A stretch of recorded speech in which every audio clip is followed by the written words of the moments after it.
And it's time for our conversation this morning with John Benhart. Dr. John Benhart is the chairman of the IUP Office of Geography and Regional Planning. Did I get that right, John? Yes, Department of Geography and Regional Planning. I knew I was in the neighborhood.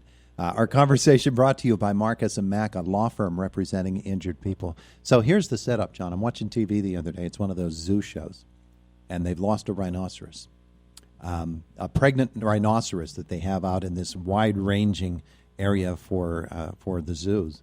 And they're looking all over because they know she's due. They can't find her driving around in the truck, so they send up a drone, a little search and rescue mission, and they find this rhinoceros. And, that just plays directly into our conversation today. You have an amazing drone program at IUP that actually offers students a chance at a certificate. And I just wanted to get on the air with you and talk about that today. Where do drones go from here? Because search and rescue is just one of many applications for drone technology, isn't it? Yeah, absolutely. The reason that we looked into starting if you're talking to people in the public, and I do this all the time, if you want them to know what you're talking about, you say drone. The professional term for it is small unmanned aircraft system. But the thing that's happening, Todd, is that these aircraft are beginning to be used for many, many different purposes. Starting in 2016, the Federal Aviation Administration created a set of guidelines, especially for small unmanned aircraft. And so now what's happening is they're being adopted. You're talking about searching for rhino, but adopted for emergency management, search and rescue. I use them to do very high accuracy mapping in 2 dimensions and 3 dimensions. So they're beginning to be implemented in many different fields, and that's the idea. Well, we wanted to offer a curriculum at IUP that would provide opportunities for our students. Yeah, it's that FAA designation is really, really important. Otherwise, you're just filled up with the sky's filled up with all kinds of drones, and they're completely unregulated. Correct?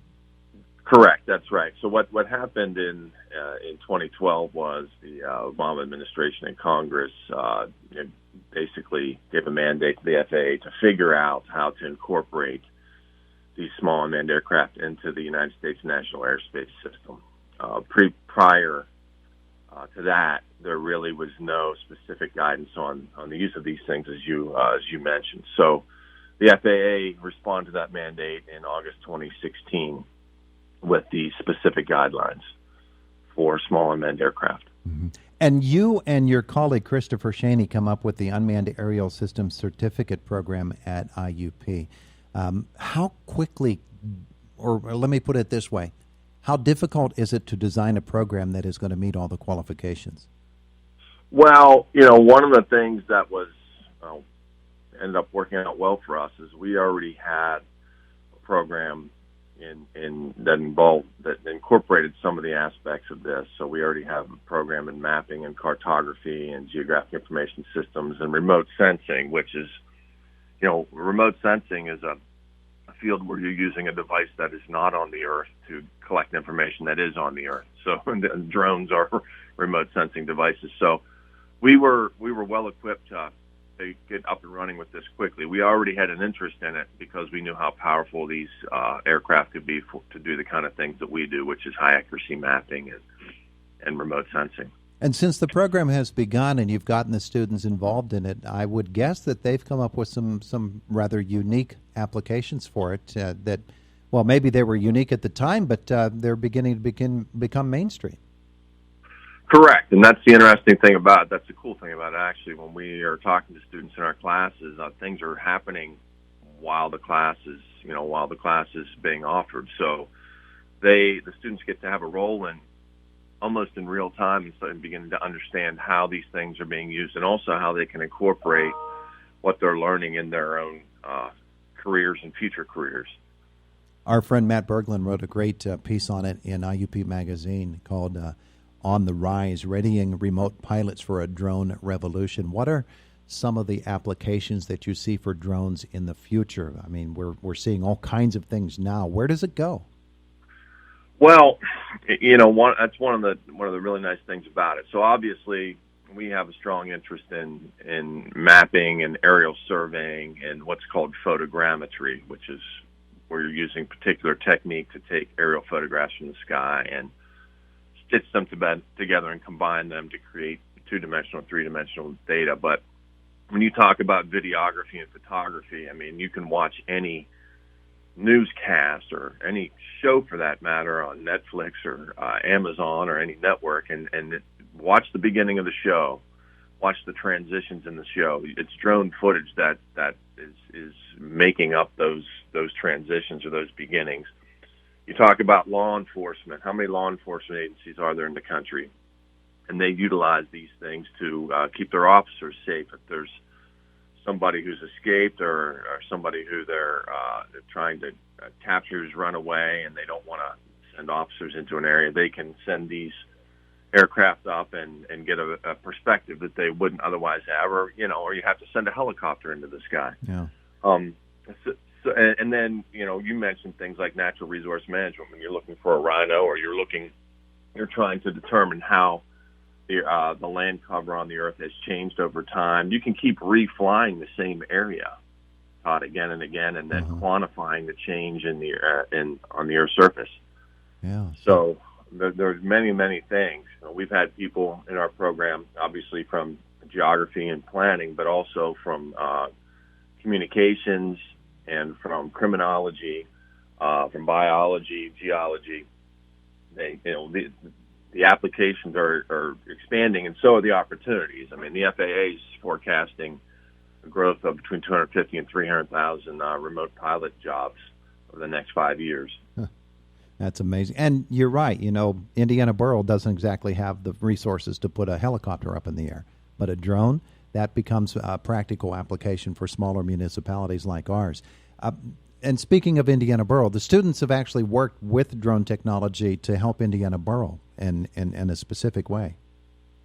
Yeah, we have worked with a couple of local agencies. We work with Indiana County, Office of Planning and Development, and Office of Economic Operations, because the students need experience, and if we can collect data, we've worked with Indiana Borough, their planning department, Stephanie Walters, in trying to help them with data that they need and also experience that our students need. And, we're happy to do that. Like you said, it's expensive to put a helicopter in the air. It's also expensive in some cases to initially buy drones. So, a lot of times decision makers, it's helpful to have data and see what the value of a technology is. And so we've always done a lot of community outreach in our department, and we're happy and excited to do that.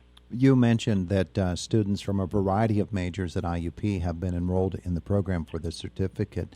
Tell me about the course. What do they learn? What are some of the things they have to do to earn a certificate? Certificate actually involves 4 courses. 2 of the courses are specifically, oriented to small unmanned aircraft systems. So the first course, they're learning all of the knowledge that they need to become a certified remote pilot through the Federal Aviation Administration. So we are covering all the topics in depth, so that the idea, Todd, is that we want our students to be able to be remote pilots who are going out there and doing this professionally. So not only covering the knowledge in the first course, but we're getting to think about how they would conceptualize and spec out flight missions and flight plans. Okay. In the second course, that's focused specifically on small unmanned aircraft, that's where the students are actually taking this knowledge and creating flight plans and actually flying the missions, collecting the data, and processing the data into deliverables for clients, as we were talking about before. In addition to those 2 courses, to complete the certificate, the students would have to take Introduction to Remote Sensing, which covers the scientific concepts regarding collecting data with sensors on aircraft and processing that data. And then they have a choice of taking Global Positioning Systems concepts and techniques or Introduction to Geographic Information Systems, both of which are classes where a lot of times the data from flying the missions would end up in these types of technologies. Obviously, GPS is really important to flying small unmanned aircraft because it's enabling positioning so we know exactly where the aircraft is in the sky. Yeah, it's an amazing world of possibilities that opens up here. And if people want to read Matt's article in IUP Magazine, they can see what some of the applications are, and they can actually see the footage that has been created in a variety of different formats for the drone program at IUP. It really is just amazing to me how quickly it has become a part of our lives and how seamlessly is it integrated, especially when you think about marketing and TV, those sorts of applications, TV news you mentioned. It really was fast. The skills that are acquired, they came along quickly. The technology has just gotten better and better and better. Yeah, absolutely. And, if you think about it's obviously different, but think about how cell phones have been integrated into our society, and think about how technology like GPS has been integrated into our society. And this is similar. I think there's a lot of great, exciting possibilities with it. Obviously, along with that, we have to regulate it. We have to think about how to keep people safe and protect their privacy while expanding the opportunities for this kind of technology.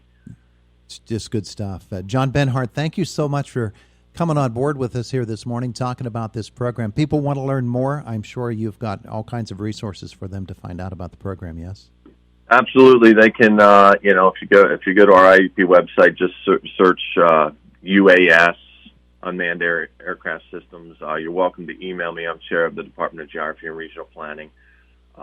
It's very easy to find our website, and I'll be happy to correspond with anyone in the local area who's interested in the program. Terrific stuff. Thanks for being with us today. Have a great day. Thank you, Todd. I appreciate the opportunity. Have a wonderful day. It is the voice of Indiana County, WCCS 101.1 FM and AM 1160 FM and AM 1160.